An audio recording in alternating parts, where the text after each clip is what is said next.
And then when he won the Grammys, they called it New Age because they didn't know what to call an award that they would give him. But one of the tricks of colonialism is actually when you name something, you own it. If you name something, you own it, and you can market it, right? So it becomes controlled. And it's usually from, like I said, from an outside source. People say jazz, even though they might not agree with it, but at least it's a starting point of the conversation, or something they can understand. It's a very derogatory word, actually, if you look it up in the dictionary. And we think about the story of Malcolm X, how he was in jail, and they told him look at the word black in the dictionary, and he looked it up. All these negative connotations, things like that.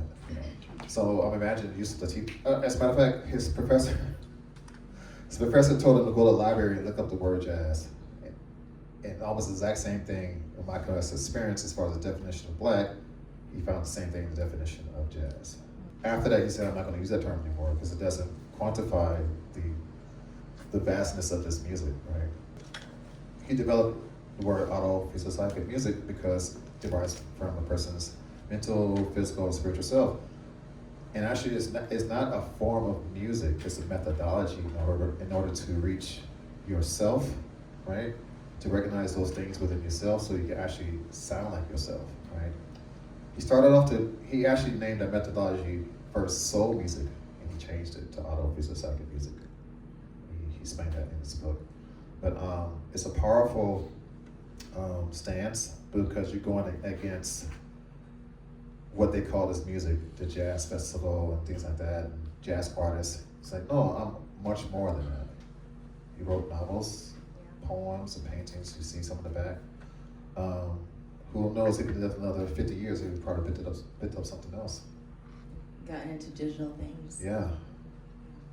Well, I think that also when you name a genre, like the concept of having these labels for genres is really pigeonholing artists. It's not that it limits the artist, but it limits the perception of that artist, that they play only this kind of music or these kind of forms or these kind of standards. Whereas he in his lifetime played, if you compare it to different genres, so many different types of genres. And he was doing chamber music, and he did symphony orchestras, and he's got albums that are blues, he's got albums that sound more like funk. So there's all this huge range. And then when he won the Grammys, they called it New Age because they didn't know what to call an award that they would give him. And I think there's a lot of power in that, in breaking that boundary.